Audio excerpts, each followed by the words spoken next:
사신문. 하나님은 사람에게 복종의 규칙으로 처음에 무엇을 나타내셨습니까? 답. 하나님이 사람에게 복종하도록 처음 나타내셨던 규칙은 도덕법이었습니다. 관련 말씀. 율법 없는 이방인이 본성으로 율법의 일을 행할 때에는 이 사람은 율법이 없어도 자기가 자기에게 율법이 되나니, 이런 이들은 그 양심이 증거가 되어 그 생각들이 서로 혹은 고발하며 혹은 변명하여 그 마음에 새긴 율법의 행위를 나타내느니라.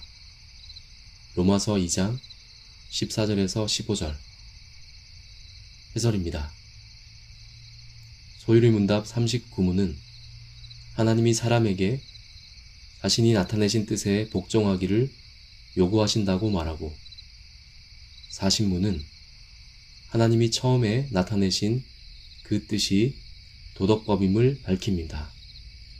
이어서 41문은 그 도덕법이 십계명에 간략히 내포되어 있다고 말합니다. 교회가 빚을 감당하지 못해 매물로 내놓은 예배당 건물을 사들이는 것으로 유명해진 이단인 하나님의 교회 안상홍 증인에는 황당하게도 아버지 하나님만 아니라 어머니 하나님도 있다고 주장합니다. 저는 이 이단에 빠진 어떤 사람과 대화를 나눈 적이 있었습니다. 그 사람을 도와주고 싶었기 때문입니다. 그런데 그 사람은 내가 율법이나 선지자를 폐하러 온 줄로 생각하지 말라. 폐하러 온 것이 아니요 완전하게 하려 함이라. 진실로 너희에게 이르노니 천지가 없어지기 전에는 율법의 1.1획도 결코 없어지지 아니하고 다 이루리라. 마태복음 5장 17절에서 18절이라는 구절을 보여주면서 자신들은 이 말씀에 따라 토요일을 안식일로 지키고 유월절도 지킨다고 말했습니다. 이런 경우에는 어떻게 답변해야 할까요? 앞서 지적했듯이 성경을 편식하는 이단들은 성경을 오용과 남용하며 성경을 왜곡합니다. 안상홍 증인에도 전체 성경이 율법을 어떻게 구분하는지 전혀 신경 쓰지 않기 때문에 특정 구절만을 내세워 엉뚱한 주장을 하는 것입니다. 오직 성경만큼 전체 성경도 중요한데 성경의 일부분만을 절대시하면 성경의 다른 부분을 등한시하는 결과를 불러옵니다. 어떤 단어의 의미를 파악할 때 전후 문맥을 살펴야 한다는 것이 책기의 기초적인 상식입니다. 성경을 읽을 때도 문맥을 살펴서 어떤 단어가 정확히 무엇을 의미하는지 파악해야 합니다. 율법이란 단어도 마찬가지입니다. 성경에는 율법이란 단어가 수백 번 넘게 나오지만 할산 같은 뜻으로 사용되는 것은 아닙니다. 성경이 말하는 율법의 다양한 의미를 알려면 좀 더 세밀한 관찰이 필요합니다. 지금까지 많은 이들이 연구해 놓은 결과를 바탕으로 율법과 율법주의의 차이, 율법의 구분, 율법의 용도라는 세 가지 주제를 살펴보면 큰 도움을 얻을 수 있을 것입니다. 먼저 율법과 율법주의의 차이에 대해 알아보겠습니다. 율법 안에서 의롭다함을 얻으려 하는 너희는 그리스도에게서 끊어지고 은혜에서 떨어진 자로다. 갈라디아서 5장 4절 9절에서 알 수 있는 것처럼 신자들은 분명히 율법이 아니라 은혜로 구원을 받습니다. 그런데 이 표현은 종종 오해를 불러일으킵니다. 모든 율법이 쓸모없다고 말하는 것처럼 들리기 때문입니다.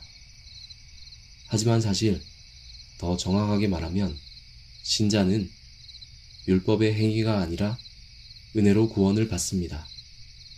즉, 하나님의 은혜와 대치점에 있는 율법은 율법 자체가 아니라 율법의 모든 내용을 지켜야 한다고 주장하는 율법주의를 말합니다. 신약 성경은 율법의 모든 조항을 다 지킴으로써 의로워질 수 있다는 율법주의, 그리고 유월절 및 각종 제사 등의 의식을 지켜야 구원받는다는 율법주의를 배격합니다. 더 나아가 율법의 행위와 율법 자체를 구분하지 못해 발생하는 율법 폐기론에 대해서 경계합니다. 율법에는 하나님의 뜻을 알려주는 선한 용도가 있어서 예수님을 통해 구원을 받은 이후에도 유효합니다. 따라서 율법이 아닌 은혜로 구원을 받는다는 말을 오해해 율법을 지킬 필요가 없다고 하면 안 됩니다. 우리가 배격하는 것은 율법주의이지 절대로 율법 자체가 아닙니다. 율법은 그 성격에 따라 세 가지로 구분할 수 있습니다. 곧 도덕법, 의식법, 시민법입니다. 도덕법은 사람이 어떻게 인생을 살아야 하는가에 관한 하나님의 뜻을 보여주는 율법을 말합니다.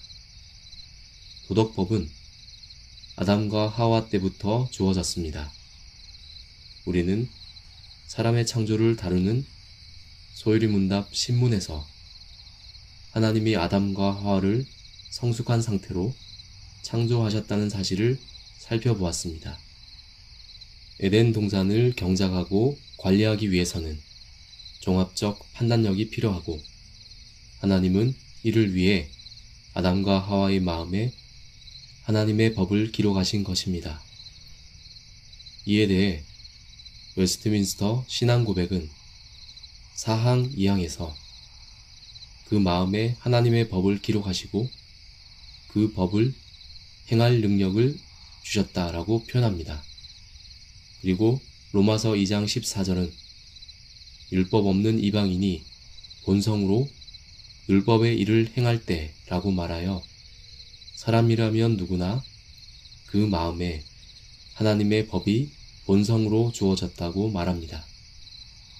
즉, 도덕법은 아담과 하와의 마음에 기록된 하나님의 법과 하나님이 그들에게 선악을 알게 하는 나무의 열매는 먹지 말라고 직접 명하신 말씀으로 시작되었습니다.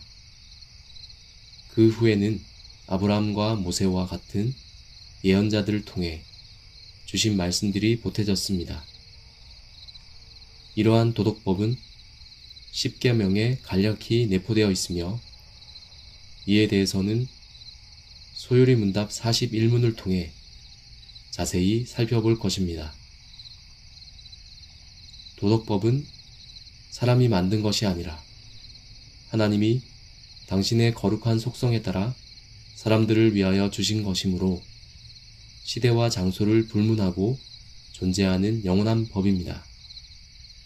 하나님의 사랑, 거룩, 인자 같은 속성들이 나타내는 도덕법은 신자들을 하나님의 진리로 이끄는 빛과 등불이며 길과 같습니다. 신자들은 하나님이 주신 도덕법에 따라 삶의 다양한 상황을 판단하고 여러 결정을 내리며 인생을 살아갑니다.